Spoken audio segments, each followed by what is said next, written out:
They're going back and forth. A lot of resentment directed at European allies of the United States, which obviously enhanced the credibility of this chain, because everybody in the chain sounded like the people I know who are in this administration.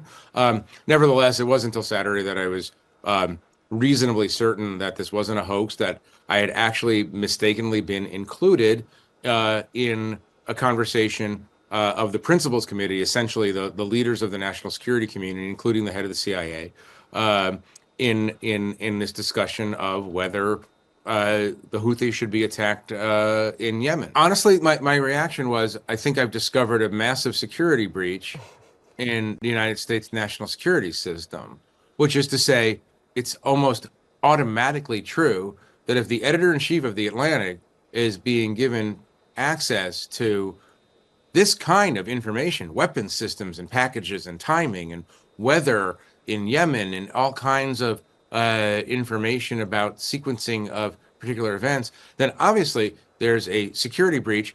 This is one of the most stunning breaches of military intelligence I have read about in a very, very long time. What we have here are senior U.S. leaders, including the Vice President and Secretary of Defense, having classified discussions of military action over an unsecure app.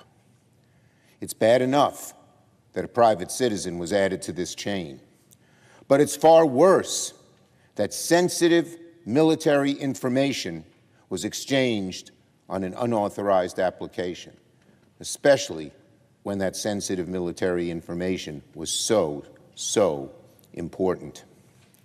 If these detailed exchanges about coordinating military operations fell into the hands of America's enemies, it could get people killed. It could severely harm our military. It would put America's national security in danger. This debacle requires a full investigation.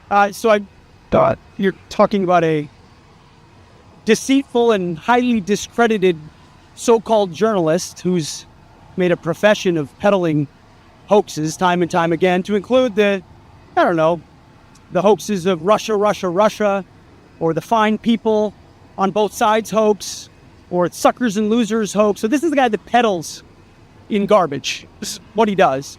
I would love to comment on the Houthi campaign because of the skill and courage of our troops. I've monitored it very closely from the beginning. And you see, we've been managing 4 years of deferred maintenance under the Trump administration. Our troops, our sailors were getting shot at as targets. Our ships couldn't sail through. And when they did shoot back, it was purely defensively or at shacks in Yemen. President Trump said, no more. We will reestablish deterrence. We will open freedom of navigation, and we will ultimately decimate the Houthis, which is exactly what we're doing as we speak.